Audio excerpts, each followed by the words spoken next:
আমার কথার কথা আমি বানাই দিই একটা ফাংশন। আমার কথার কথা আমি একটা ফাংশনকে অন্তরীকরণ করব ডি বাই ডিএক্স, ঠিক আছে? কোন ফাংশন অন্তরীকরণ করব? আচ্ছা, আমার মন মতো একটা বানিয়ে নিই। আগে করবো x to the power 4 plus 5x plus 10, এই ফাংশনটাকে অন্তরীকরণ করবে। এগুলো কিন্তু পরীক্ষায় আসবে না, আমি জাস্ট তোমাদের একটু রানিং করাচ্ছি। যাদের একেবারেই পারো না, যারা একেবারেই পারো না তাদের জন্য তো মাস্ট। আর যারা হালকা হালকা ভুলে গেছে একটু রিকভার হয়ে যাবে ব্যাপারটা, হ্যাঁ, একটু ঝালাই হয়ে যাবে। ঝালাই না হলে তো এমসিকিউ তে যাইতে পারবো না। আচ্ছা, তাহলে এই ফাংশনটাকে অন্তরীকরণ করলে কি হবে? এই যে 4টা কি হয়ে যাবে? সামনে চলে আসবে এক্স। এই যে x to the power N এর সূত্র পড়লো। হ্যাঁ, x to the power N এর সূত্র কি? N x to the power N minus one. তাহলে এখানে সামনে 4 চলে আসলে এক্স এন মাইনাস ওয়ান মানে কি?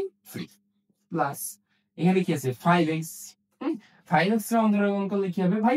বলবো যে ভাই এখানে তো কনস্ট্যান্ট, তাহলে 0 হয়ে যাবে। না, সাথে কিন্তু x আছে, শুধু কনস্ট্যান্ট নাই, সাথে কনস্ট্যান্টের সাথে কি আছে? x চলক আছে। x কে অন্তরীকরণ করলে কি হয়? 1 হয়। এই 1 টা 5 এর সাথে গুণন হয়ে যাবে, তাহলে কি থাকবে? 5 থাকবে। আসলে বুঝতে পারছো?